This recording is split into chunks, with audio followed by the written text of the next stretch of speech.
Baik, Assalamualaikum warahmatullahi wabarakatuh. Perkenalkan, nama saya Firha Puspasari. Saya dari jurusan S1 Akuntansi kelas 1A. Di sini saya akan sedikit membahas tentang kasus atau isu tentang korupsi bantuan sosial yang dilakukan oleh mantan Menteri Sosial yaitu Juliari Batubara.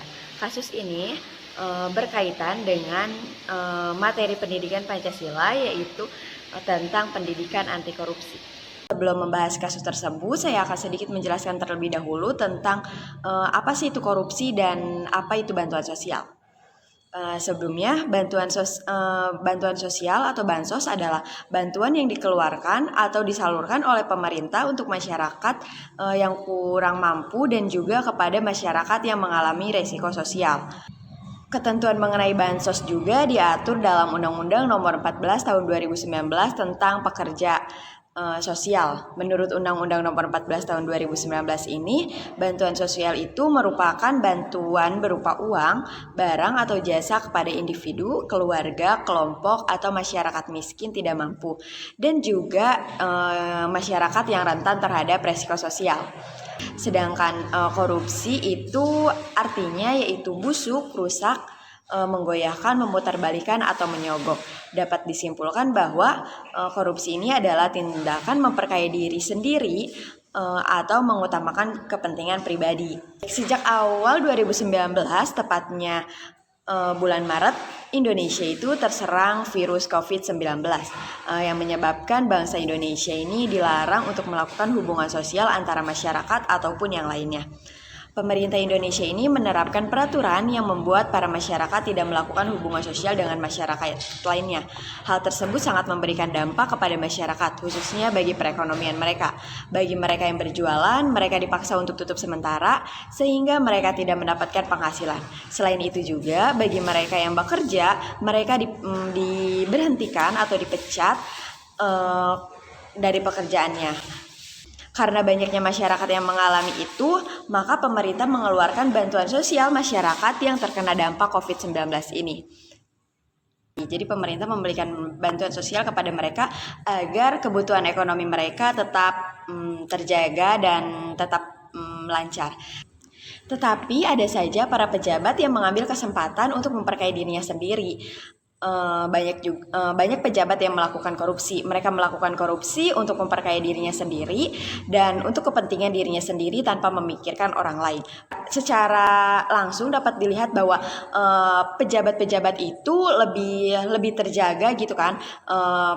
Ekonominya dibandingkan orang-orang yang dipecat dari pekerjaannya dan orang-orang yang sudah tidak melakukan berjualan lagi, tidak dapat melakukan berjualan lagi. Yaitu korupsi bantuan sosial penanganan pandemi COVID pada tahun 2020 yang dilakukan oleh mantan Menteri Sosial ini yaitu Juliari Batubara. Beliau sudah divonis dengan 12 tahun penjara. Awal mula kasus ini yaitu terjadi pada 6 Desember 2020. KPK menetapkan mantan Menteri Sosial ini sebagai tersangka kasus dugaan suap bantuan sosial penanganan pandemi COVID-19. Setelah ditetapkan sebagai tersangka, beliau menyerahkan diri kepada KPK pada malam harinya. Selain Juliari, KPK juga menetapkan Mattheus Joko Santoso, Adi Wahyono, Ardian IM, dan Hari Sudiabuke sebagai tersangka selaku pemberi suap. Dikutip dari Kompas.com, menurut KPK, kasus ini bermula dari adanya program pengadaan bansos penanganan COVID-19 berupa paket sembako di Kemensos tahun 2020 dengan nilai sekitar 5,9 triliun dengan total 272 kontrak dan dilaksanakan dengan 2 periode. Pada pelaksanaan paket bansos sembako periode pertama diduga diterima fee sebesar 12 miliar yang diberikannya secara tunai oleh Mattheus kepada Juliari melalui Adi. Dari jumlah itu diduga total suap yang diterima oleh Juliari yaitu sebesar 8,2 miliar rupiah. Uang tersebut selanjutnya dikelola oleh Eko dan Selien selaku orang kepercayaan Juliari untuk digunakan membayar berbagai keperluan pribadi Juliari. Kemudian pada periode kedua, pelaksanaan paket bansos sembako terkumpul uang fee dari Oktober sampai dengan Desember 2020 yaitu sekitar sebesar 8,8 miliar. Sehingga total uang suap yang diterima oleh Juliari menurut KPK adalah sebesar 17 miliar. Seluruh uang tersebut digunakan oleh Juliari untuk kepentingannya pribadi. Atas perbuatannya itu Juliari disangkakan melanggar pasal 12 huruf A atau pasal 12 huruf B atau pasal 11 Undang-Undang Nomor 31 Tahun 1999 tentang pemberantasan tindakan pidana korupsi sebagaimana telah diubah dengan UU Nomor 20 Tahun 2001 tentang perubahan atas Undang-Undang Nomor 31 Tahun 1999 tentang pemberantasan tindakan pidana korupsi JO pasal 55 ayat 1 ke 1 KUHP. Nah, dari kasus di atas dapat dilihat bahwa negara kita, negara Indonesia masih banyak sekali orang-orang yang melakukan korupsi. Masih banyak juga orang-orang yang tidak memperhatikan lingkungan sekitarnya, tidak perhatian kepada orang sekitarnya, tidak peduli sesama sosial.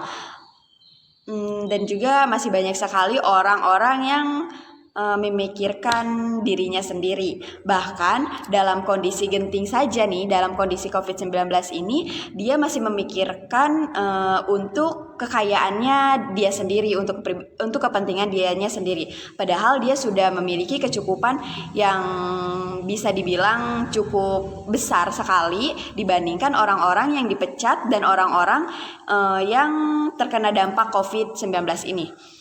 Menurut laporan Indonesia Corruption Watch atau ICW menunjukkan kerugian Indonesia itu mencapai 26,83 triliun pada semester 1 2021. Jumlah ini meningkat 47,63% dibandingkan periode yang sama di tahun sebelumnya, yaitu sebesar 18,17 triliun.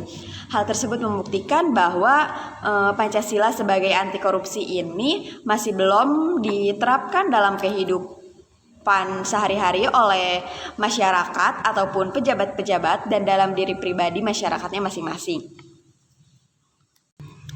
Padahal Indonesia itu merupakan negara hukum seperti yang tertuang dalam pasal 1 ayat 3 UUD 1945 yang berbunyi negara Indonesia adalah negara hukum. Dan Pancasila juga merupakan dasar negara dan juga sumber hukum dari segala hukum.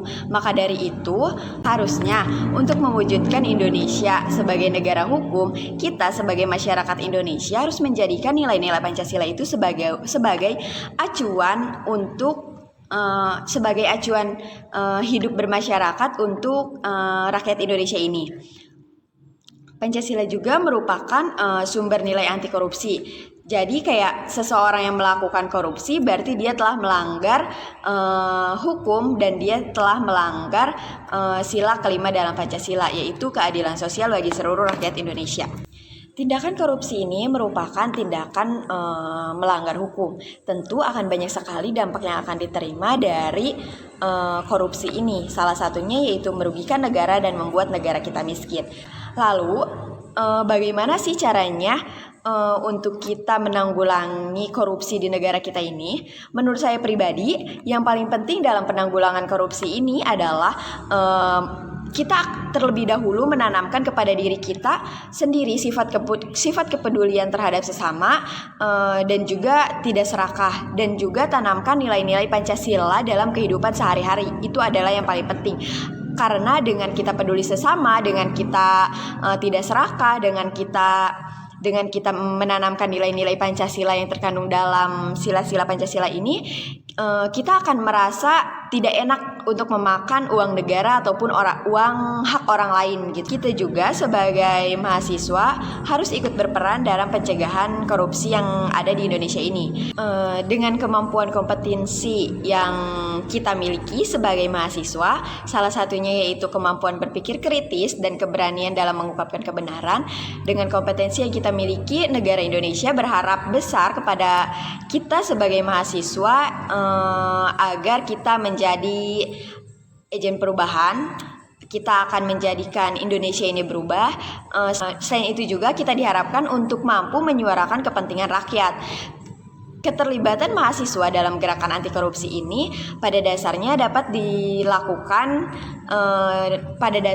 dilakukan di awal-awal itu, contohnya di lingkungan keluarga, kampus, masyarakat sekitar, dan juga pada tingkat lokal atau nasional.